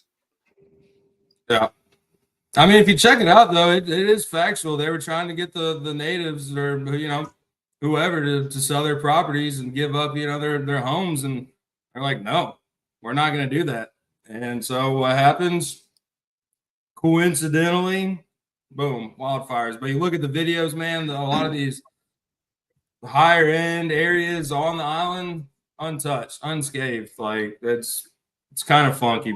The blue things that weren't torched, but like everything else are like, got some crazy stuff, man. That's crazy. But anyway, go on, man. I'm sorry. But congratulations to Spain's women team clinching their first World Cup. Should have been USA, but you know, can't win them all. We'll see you next round. India back on the maps here, Rob. This is actually, I forgot one thing. I don't know how they left this off. August 1st was the day that the Logistics Lounge was brought to the masses, okay? This is when the show was brought to the USA, LinkedIn, and all you good folks out there. So good to be here with you. We have got to get with Britannica and tell them that they forgot that off the list. I'm gonna go picketing. There you go. No love. But the reason I say I think this is kind of what?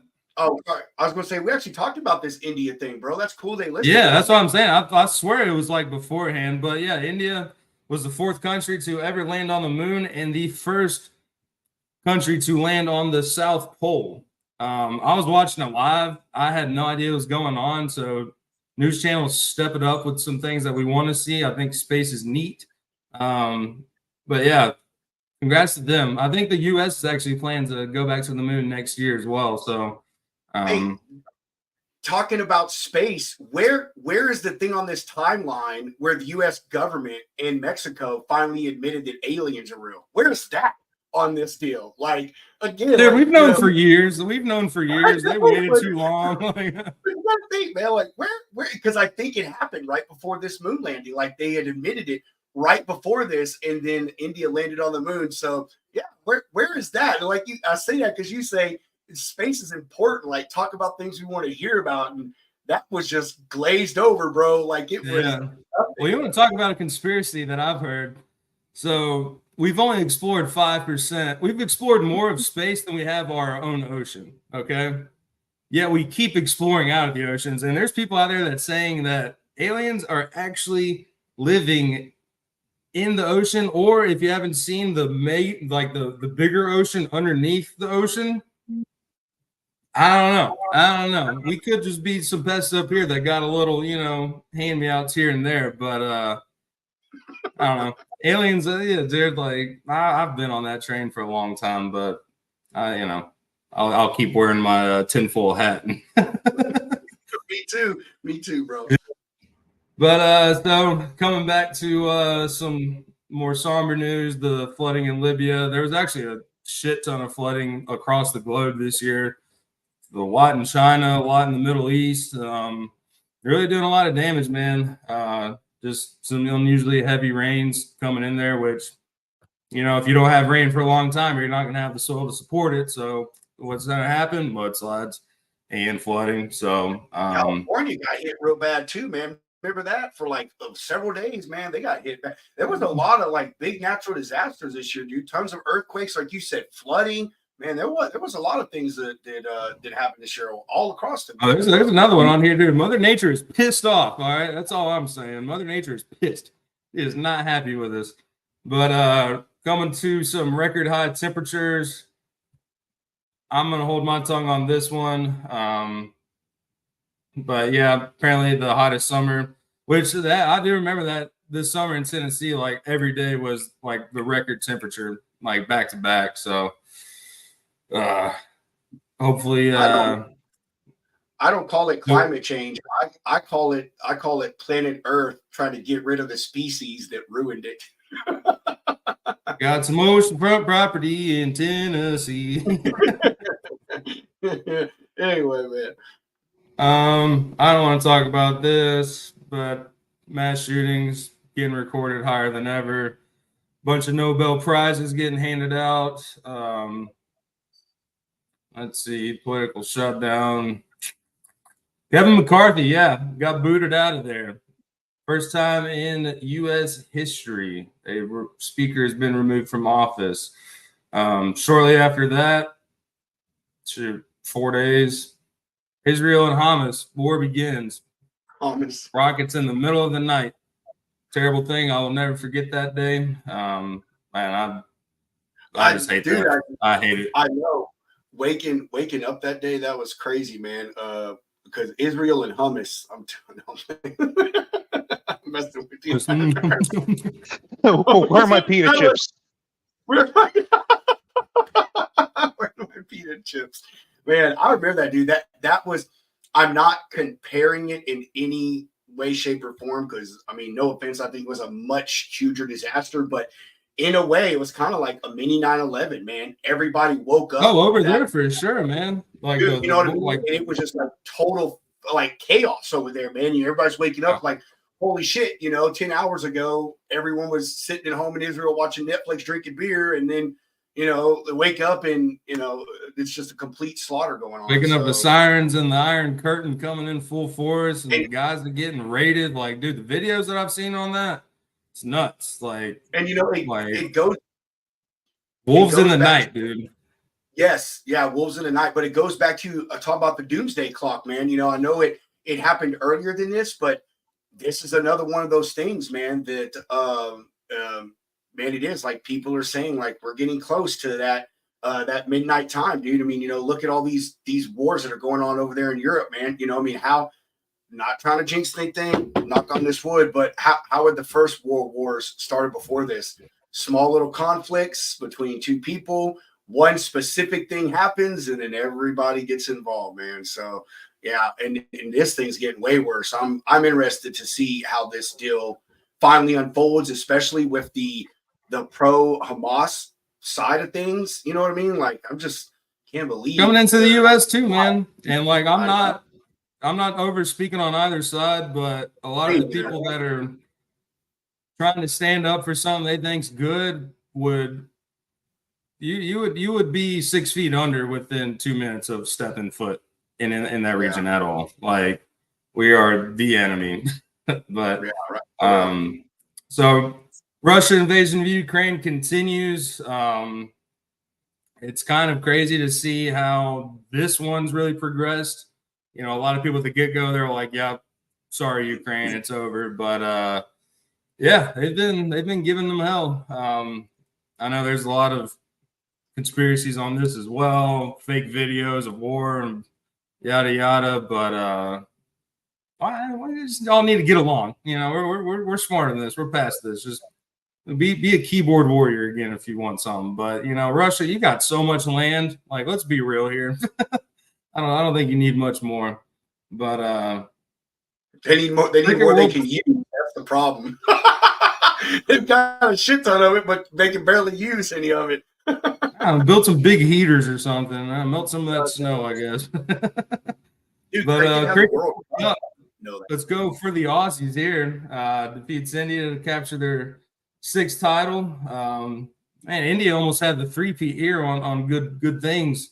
But coming over here, First Lady Rosalind Carter passes away. Wife to President Jimmy Carter, Georgia boy, peanut farmer. Shout out there. What? Dude, oh my gosh! We gotta. I wonder if you can still buy cans of his brother's beer out on the vintage market. I bet when Jimmy dies, that stuff may go up in value like a few bucks. Do you remember that stuff, John? The I can't remember the name of it, but the beer that his brother came out with. Beer. Huh? It was Billy beer. Billy beer. Yeah. Billy beer? Yeah, dude. Yeah, His brother came out with a beer. It was funny, man. That's awesome. All right, a slight technical difficulty over here. But yeah, so coming back to our natural disasters, Iceland hit by earthquakes, over 700 earthquakes, and it caused a volcanic eruption over there in Finland. Mother Nature's pissed. I don't know. It's I think volcanoes are cool. It doesn't seem like anything too serious came of it. I know in that region, it's, a little more sensitive than other areas, but the entire island is a damn volcano, man. I mean, you talk about living on the edge of death every day. People who live in Hawaii, people who live in Iceland, boy, you talking about walking that thin line every single day, man. But I will give it to them. I'll say a different point that they're the only country on earth that every single bit of their power is geothermal. They first country on earth to completely, in a sense, go off the grid, man. I mean, obviously it's because of where they're located and stuff, but cool little tidbit there. Like I said, I'm a geek about everything. I think that's super badass, man, that everything there is ran by planet Earth, man. That's so cool. Absolutely. Henry Kissinger dies November 29th. American political scientist, first and only person to serve as National Security Advisor and Secretary of State simultaneously. It looks like he was back in the good old days. I don't know too much about the cat, but John, I really hope that this guy sat down and recorded his entire life, exactly what happened. Could you imagine the shit in the dirt that this guy has on people, man? This guy is either loved or hated. John, I don't know if you know a lot about him, but this guy's been involved in some of the craziest scandals, conspiracies. Like, dude, Was he a part of Watergate? I think he did have a No, part in it. I don't. No. I don't remember. don't. Yeah, I don't. I want to say he may have been involved in the background, but dude, just Google him, bro. I mean, there is tons of shit. I mean, the guy was, I mean, like almost 100 years old. Was like in government for like 7 decades, man. Fucking crazy stuff, dude. Yeah, I hope there's some government documents about him that get declassified, man, because I would love to read some of the stuff that guy's been involved in. He looks like a trustworthy fellow, you know. Oh yeah, I'm sure he was. Moving on forward, ChatGPT, one of Elon's biggest fears in the world, AI. They're continuously updating, learning, and improving their processes. Celebrates his 1-year anniversary, and yeah, we'll see where that goes. Anybody out there using it? I've used it before. Huh?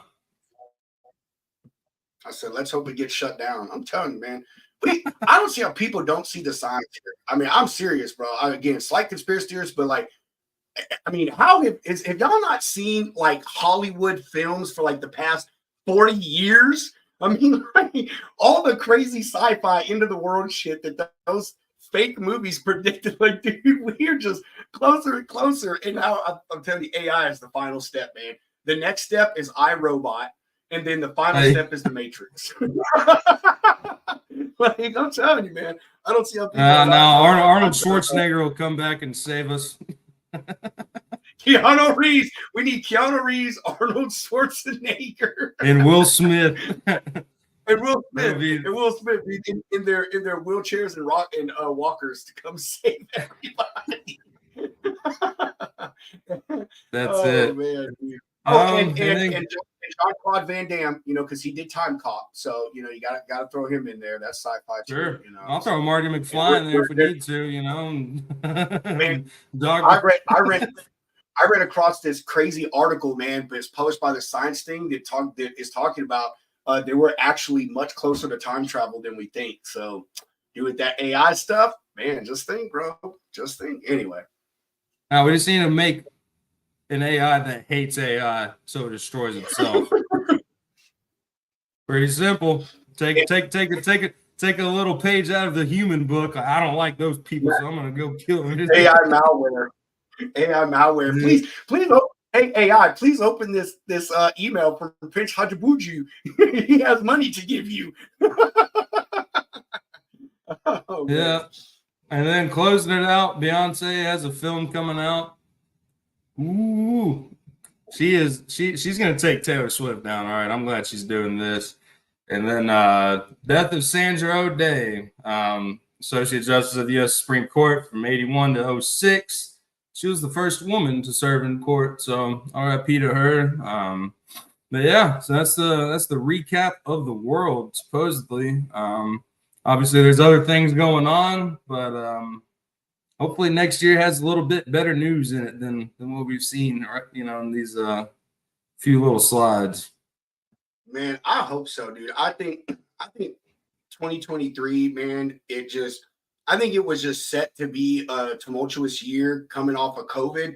And like, I mean, dude, after being locked down, having all those restrictions and all that stuff happening during that time, and then it seemed kind of like overnight, it's like, oh, all right, everybody back to normal. It's gone. We cured it. You're good. Just go do what you do. And I kind of put it to getting out of the military. It's like when they put you out of the military, it's here you go. Have fun integrating after we taught you how to be a trained killer. You know what I mean? Like, you know what I'm saying? It's just like, here, have fun getting, figuring out what normalcy is. And I mean, I'm not saying that's the big excuse, but, I mean, kind of makes sense, man. I mean, everybody came off of it. And, I guess the earth and people were making up for lost time and just causing problems across the planet. So, but yeah. I don't know. I think it's kind of coming to a head. Like people are starting to call out bullshit from just the small masses that have created, seismic,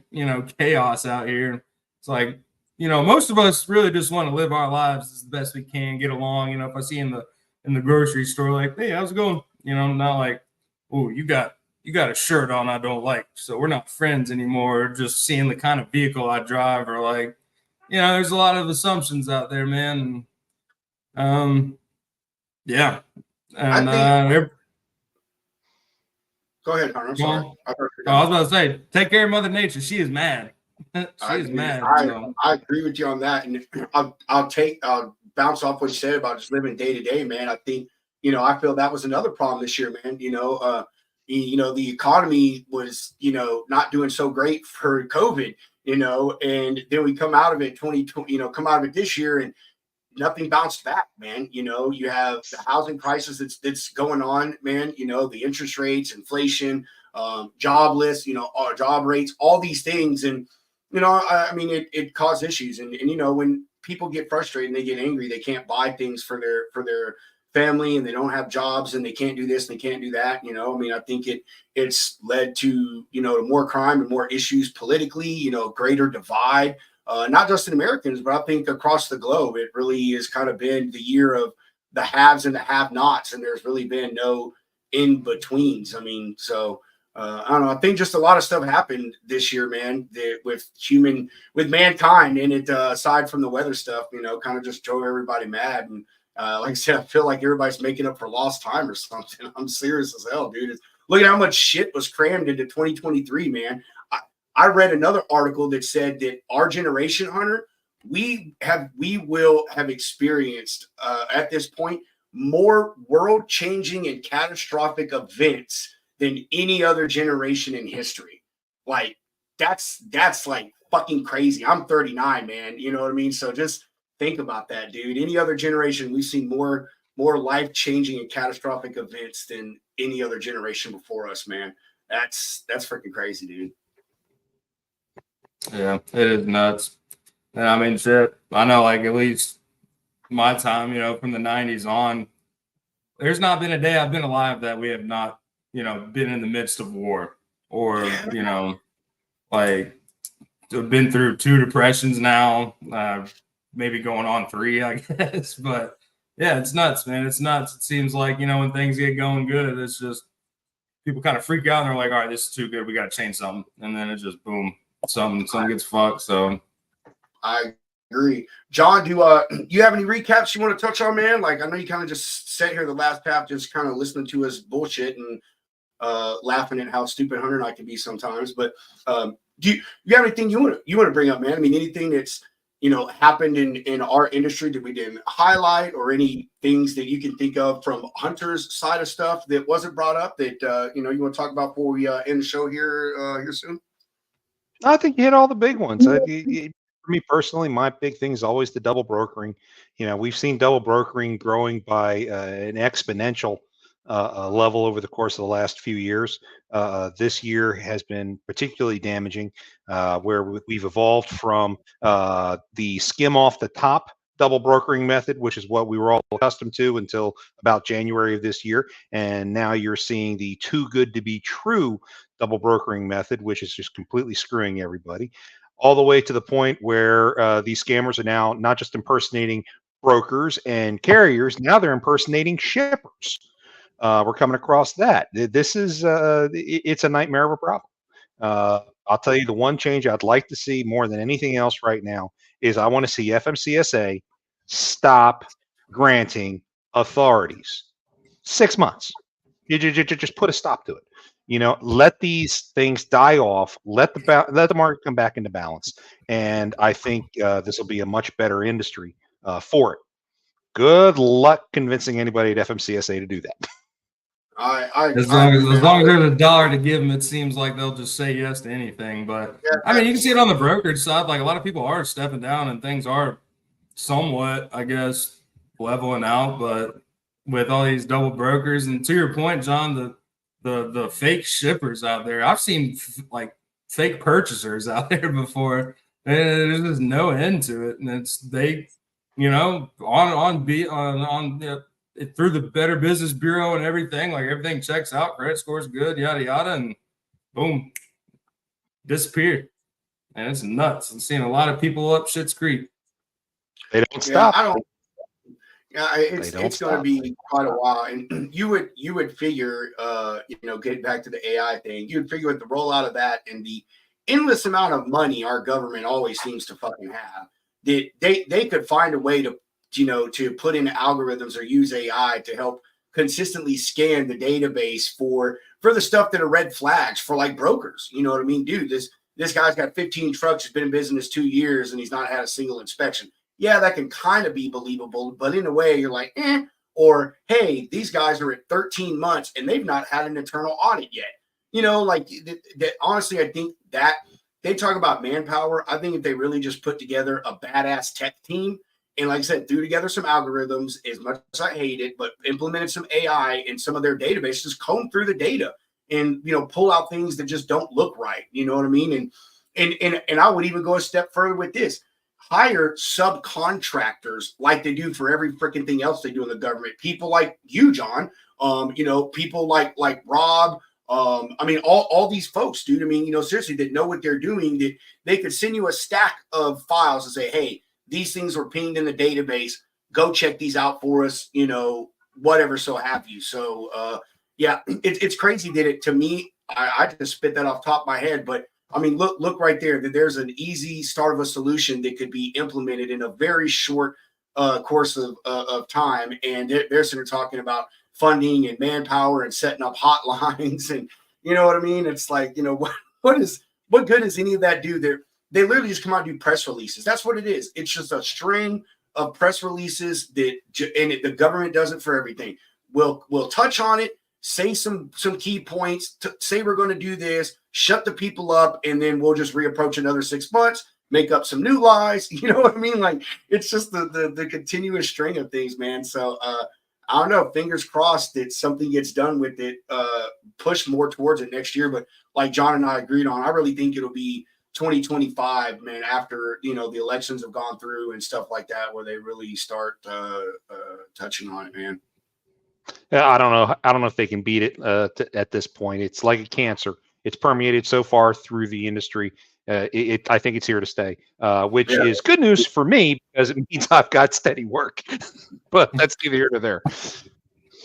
John, I'll stay, man. Just thinking about this, if we as carriers and brokers could build off this, because, bro, just think, if there's one thing in this industry that we are united up front on, it's the double broker stuff. Like, dude, if we all could just build from that and like use this as the catalyst, because I mean, a lot of the other issues only affect one party or the other a majority of the way. This thing like affects the both of us. You know what I mean? So, I mean, I don't know. Do you agree with that? Like, this really could be a great stepping stone if we could get it together and fight this, and it'll build that trust, man. You know what I mean? It'll build the association is primarily pro trucker. They won't say they're anti broker, but they call my division the broker fraud division. I call it fraud prevention. Okay, and the reason is, you're absolutely right. This is the stepping stone between the two, and this is the commonality that we need to build from. I completely agree with you. Completely agree with you on that. So we're going to end our show here in a few minutes. We'll do a sponsor break before we chop out. But apologies again. I know I see a lot of y'all stuck with us the whole show for my complete technical meltdown at the beginning of the show. I did. I'll tell you, I spent a lot of time putting it together, and it completely went awry. And I wish we weren't doing this live, so I could have gone back and edited and redone it, and it would have been off the way I wanted it. But hey, shit happens, right? I mean, that's the sucky part and the beauty of technology and of being live. You get to see all the technical difficulties and all that mess like that. You're in recap, man. A lot of crazy things happened in our industry, specifically with bankruptcies and closures, or bankruptcies and closures. Tons of FMCSA things coming out. Mergers, new equipment types, just a ton of stuff that has happened this year in the industry. I only got to touch on the things that I thought were, the really highlighted parts of it. Hunter, he brought up the world timeline for this year. A lot of crazy things. John had told me he was going to have to go. So, but a lot of crazy things happened, this year just in the world. Tons of weather instances. I mean, we just had one, last week, Hunter, in your area, Nashville, Clarksville, Tennessee area had some devastating hurricanes. Yeah, Tornadoes in December, tornado. man. It's nuts. Nuts. Dude, I know. I mean, there was another one that happened during tornado season, man, in the South, like Mississippi or something. Remember that? Destroyed. Oh no, it was the hurricane. Destroyed a bunch of stuff down there. So yeah, dude, even South Carolina got smacked with some tornadoes last weekend. Like, really? Yeah. Dude, speaking of that, there was tornadoes in California this year. I'm telling you, like, I really think that, like, was that movie 2012? Bro, dude, I'm telling you, like, California, the continent of North America, like, doesn't like California, like, at all. I mean, look at all this. Every year, Mother Nature tries to burn the entire state down. Every year, they have landslides. I mean, like, I'm telling you, man, like, I think Mother Nature hates that state, bro. Like, they just, and now this year it's like, oh, you can survive all that? I'm gonna throw some tornadoes at your ass. You ain't prepared for this, and they had a hurricane, didn't they? Didn't they have a hurricane come up in Southern California?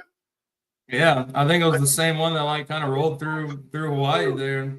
Look, it's crazy. At least, man, like, big tropical storms, but not good. So if you live in California, I'd really try to think about relocating. And I'm not talking about don't stay there. You chose to stay there.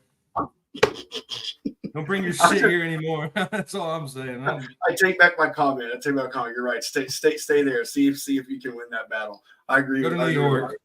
Yeah. All right. So we're gonna end our little year in review deal today. We appreciate y'all tuning in. Like I said, we aren't sure if we're gonna do shows next week, so wanted to chop this out. Make sure that y'all do come back tomorrow for our Christmas special. We have Evan Shelley on with Truck Parking Club.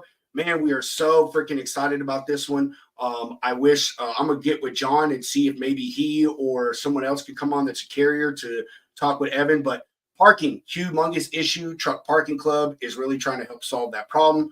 I said Evan will be on the show tomorrow. Y'all can ask him questions. He'll display their website and their app and give everybody a rundown. And that may or may not be the end of our show. I do want to say that Hunter and I got our first set of logistics lounge gear, and we are going to roll that out tomorrow live on the show.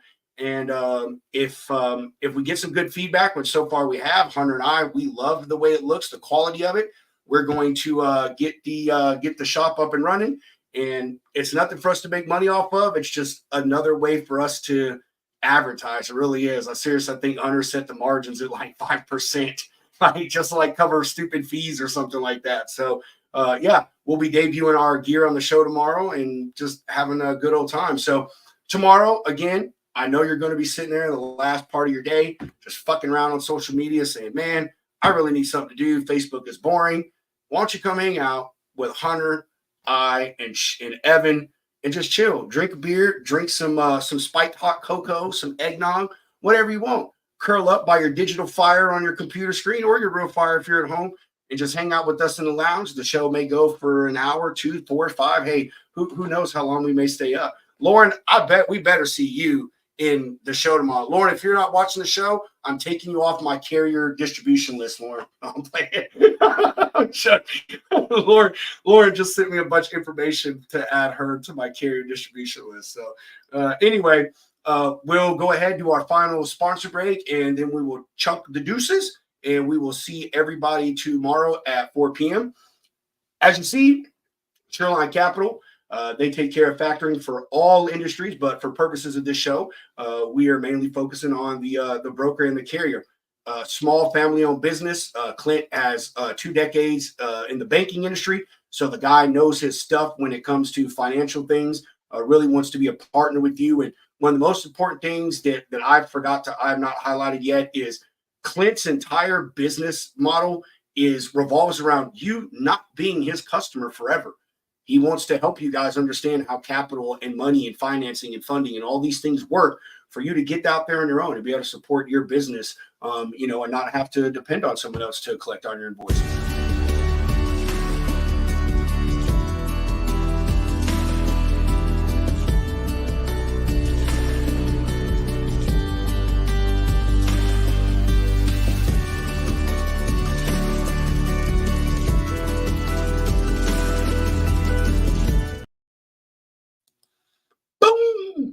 like that little video that we made for them, man. Oh, AccuBid Pro. Right now, if y'all guys are subscribed to AccuBid, Jimmy wanted me to let y'all know that they did have some problems with the servers. He actually did not come on the show yesterday because he had to go out and help try to solve that problem. He's hoping to have everything back up immediately because he knows how important of a tool it is for all you carriers out there. So just bear with him. He's going to get it fixed as soon as possible. But AccuBid Pro, app for all you lease owner operators out there. If you really want to be profitable, you want your business to succeed, like any other business, you need to understand at what point you're profitable. And for you carriers out there, that is your cost per mile. If you don't know how much it costs per mile to run your truck, you know, you're out there taking $2 a mile rates and it costs $2.05 to operate your truck.